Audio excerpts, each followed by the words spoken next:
Welcome back to Horgan Sports and on to something a little bit different. It's about football and how English football fans are now the quietest in Europe. I think something must be done. So the question is the Premier League the best league in the world currently? Well, to many it would appear so. On Wednesday night, Liverpool completed a royal flush of English Premier League clubs in the Champions League quarter-finals, with television images beaming us pictures of delirious fans celebrating all four English clubs, trouncing their foreign opposition. You would be forgiven for thinking the game is in rude health, but in many ways, it's actually dying. And let me tell you why. Although our television pundits big up the atmosphere at Premier League stadia, most season ticket holders at EPL clubs know that at most matches and at most grounds that they are not rocked by a roar of fervent supporters throughout the match.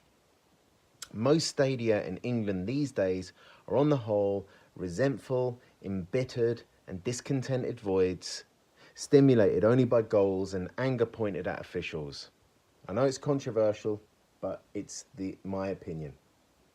Away fans regularly outsing the home fans. Away fans from any foreign club of your choosing are shocked. They're shocked to hear the sound of silence in effect during much of the duration of their European Champions League and UEFA League matches. Did any of you feel at all in awe of the thousands of Schalke away supporters who sang their lungs out throughout their 7-0 loss to Manchester City? From start to finish, they were so much louder and far more energetic than their City counterparts. And not much changed with Bayern versus Liverpool on Wednesday. Now in England, we would expect, these days, we expect the away crowd to outsing the home opposition. But this isn't the Premier League. In Munich, their faithful have a dedicated old-school style end of the ground where the hardcore supporters sing vociferously from start to end. Whether they're losing or winning, they are singing.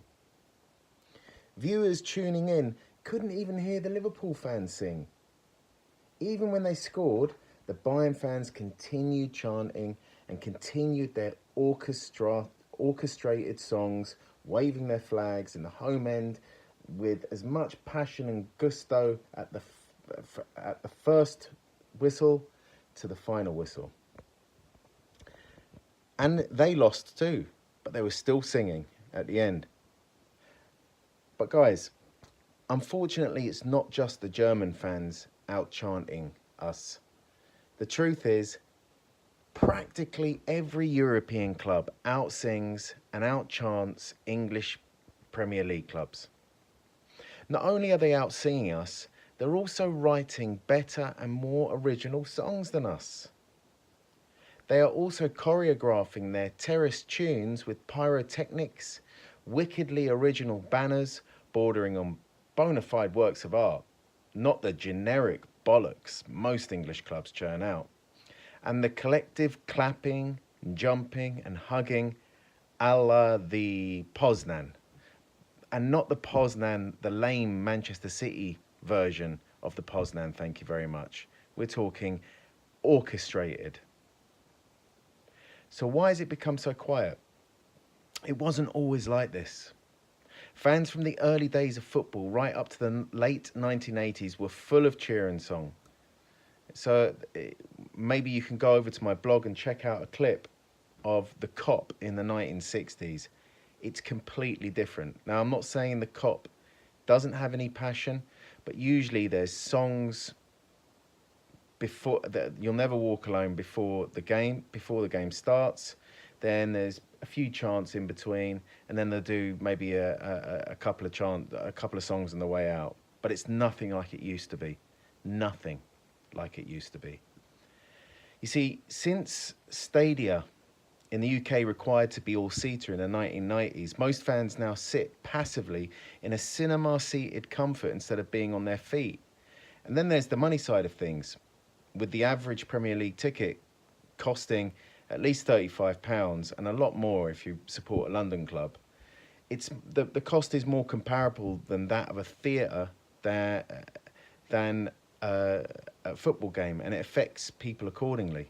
It actually feels like a theatre. Also, the age demographic is becoming older and older. Many of the fans these days, the young, can't be asked to stand up and sing. Would you, if you were between the ages of 35 and 60? I wouldn't bother either.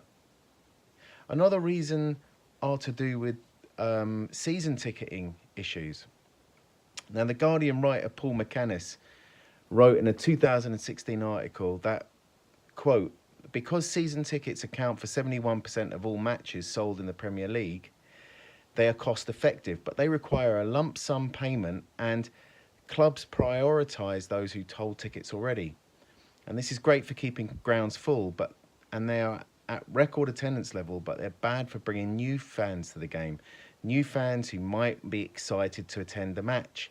New fans who might be young and, noisy. So what's the answer? Well, in my opinion, Premier Leagues must discuss the return of standing areas, because there's an absence of actual terraces, and we need to adopt not the old terrace model, but there's a safe standing. It's known as safe standing areas, and I'll put a link below to a great short film on safe standing. And they have these already in Europe, with the most famous being the legendary and fabled Yellow Wall that lets 27,000 people or fans at Dortmund stand, sing and chant safely. Safe standing allows real fans to support their home team with vigour and volume. It gives a place for young, vocal home supporters to shout at the top of their lungs. This can only happen in safe standing areas, places where the culture of the ultra can be formed.